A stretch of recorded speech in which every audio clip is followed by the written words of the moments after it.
I have attended the Victory Anniversary Dinner at Marchfeld Civic Hall every year since the war ended, and in all that time, 23 dinners, 23 speeches about sacrifice and remembrance, 23 performances by the regional choir in their pressed white shirts, nothing has ever happened the way it happened the night of Vera Palun. I am Piotr Garn. I was a schoolmaster for 40 years in this town, and I am not a man who reaches easily for superlatives.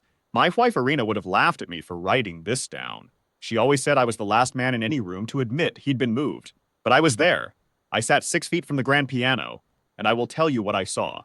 Professor Anatol Kessler arrived that evening with the Regional Conservatory's seal on his lapel pin and a manner that made it clear he considered the drive from the city a personal inconvenience. He was perhaps 55, thin, with the kind of silver hair that its owner tends too carefully.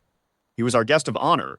The conservatory had sent him to assess the town's application for a regional music school, and he had accepted the invitation, it seemed, on the understanding that he would be required to endure us for no more than 2 hours. He sat at the head of the table, 3 seats from me, and I watched him throughout the soup course. He did not speak to his neighbors. He examined the hall's plasterwork with the expression of a man pricing a property he intended to decline. When Chairman Brechin made his speech about the town's musical heritage, Kessler's eyes moved once slowly to the upright clock on the wall. The entertainment had been arranged weeks in advance. The regional choir, a recitation by a young school teacher, and then open piano, anyone who wished to play, a generous and chaotic tradition this town had kept since before I was born. The hall's instrument was a Bosensendorfer, donated in 1952 by the widow of a local industrialist, and it was maintained with the devotion of a relic. It stood at the far end of the hall, lit by a single overhead lamp, its lid raised. I had not noticed Vera Palun until midway through the soup. She was one of the auxiliary staff that evening. The Linen House sent 3 women to help the hall when there were more than 80 guests, and she moved quietly along the edges of the room, collecting plates, saying nothing. She was young, perhaps 23, with dark hair pinned back and an apron over a plain gray dress. Her movements were efficient and unhurried. She was the kind of person a room forgets about the moment she steps out of it. It was Kessler who noticed her. I cannot say why, perhaps because she paused, just for a moment, near the piano, and stood looking at it in a way that was not quite professional neutrality. There was something in the angle of her head, some small arrested quality, as though she'd heard something the rest of us hadn't. Kessler set down his glass.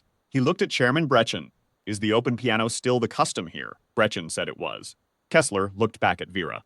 His voice carried the length of the table without effort, a voice accustomed to lecture halls. You there, the young woman by the piano. Do you play? She turned. The room had quieted enough that several people heard him. A little, Vera said. Kessler's expression did not change. He gestured toward the instrument with a small motion of 2 fingers, the kind of gesture a man uses to wave away a fly. Then sit down and give us something. Keep it simple, dear, something the room can follow. A few of the nearest guests smiled.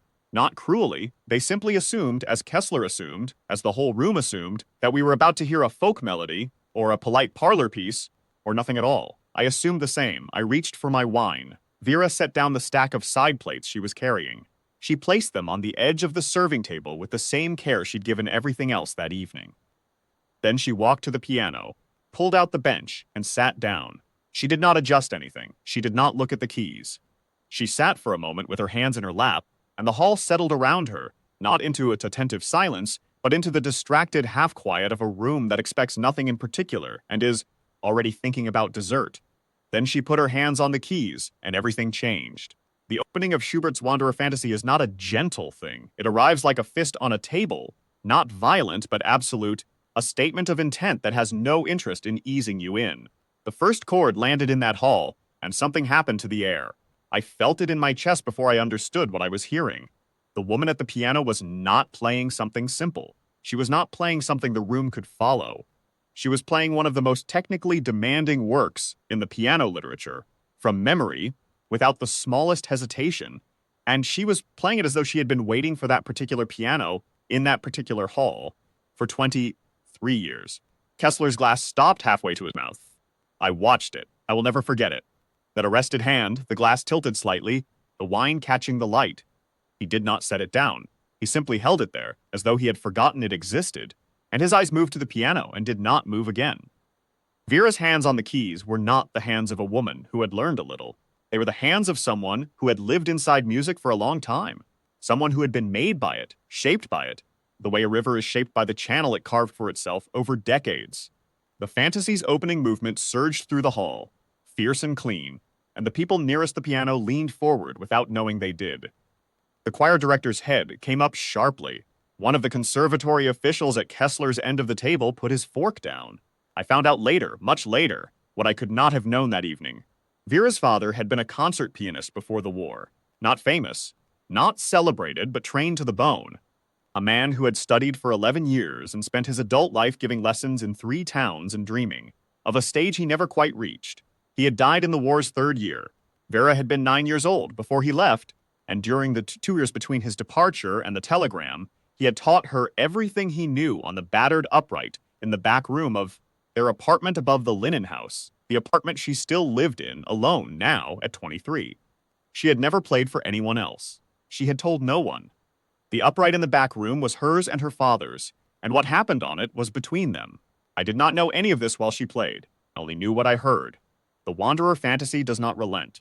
It is a piece that demands everything from a pianist and returns everything to a listener. The first movement's storm, the second movement's aching adagio that descends from Schubert's own song, a melody so saturated with longing that it seems to carry the grief of someone who knew loss was coming and wrote it down before it arrived. When Vera reached the adagio, the hall was silent. Not the silence of an audience being polite. The silence of people who had stopped breathing. Beside me, old Counselor Hartman, who had survived the Eastern Front and had not cried at anything in the 30 years I had known him, put his hand flat on the tablecloth and kept it there, pressing down, as though he needed to feel something solid. His wife had died the previous winter. I think he knew, in the way the music made you know things, that what he was hearing was not only Schubert. It was something about the people who do not come back, about the ones who leave their gift in someone else's hands and trust them to carry it forward into a world they will never see. Kessler had put his glass down by then. He was leaning forward. I watched his face move through several things. Skepticism, then attention, then something that looked like the beginning of distress, then a kind of very still concentration that I recognized because I had seen it in myself in the schoolroom on the rare occasions when a student did something I had not imagined they could do. The third and fourth movements of the fantasy swept through the hall. The scherzo's fierce, mechanical precision, and then the finale's great churning, where the themes return transformed, and the piece drives toward an ending that does not resolve so much as it insists, one last enormous time, that it was worth it, all of it, every note. Vera's shoulders moved with the music, not performance, not theater, something more involuntary than that. She played with her eyes open and her gaze somewhere far beyond the Bosendorfer's lacquered rim. When the final chord came, she held it. The sustain pedal kept the hall ringing for what felt like a full minute. The overtones of a 9-foot instrument in a stone hall dying slowly, the way a bell dies, the sound becoming something you feel in the floor before it finally leaves you. Then silence. I have heard silence in that hall before. The polite silence after the choir, the respectful silence after a speech. This was something different. This was the silence of a room that doesn't know what to do with what it has just received. It was the choir director who stood first. He was on his feet before the last overtone had faded. Not a considered action, but a reflex, as though his body had decided before he had. Then the school teacher beside him, then 3 or 4 guests near the back.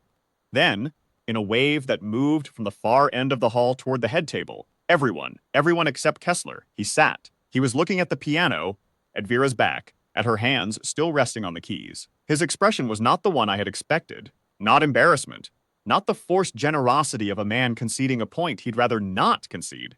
It was something quieter than that. He looked like a man who had just been reminded of something he had let himself forget. He sat for perhaps 10 seconds while the hall was on its feet around him. Then he stood. He did not applaud the way the rest of the room applauded. He put his hands together once, twice, and then he stopped and simply stood there looking at her in a silence of his own that was louder than the ovation. Vera turned on the bench. She saw the room on its feet. She did not seem to know what to do with her hands. Later, much later, after the dinner had dissolved into conversation and Keshen had spoken, quietly with Chairman Brechen for a long time near the coat rack, I walked over to her. She was collecting plates again, the apron back on, the gray dress, the pin-back hair. I told her that her father would have been proud. She looked at me for a moment, and I saw that she was trying to determine how I could have known anything about her father. "Did you know him?" she asked. "No," I said, but I know what it sounds like when someone was taught by someone who loved what they were teaching. She nodded once, carefully, and went back to work.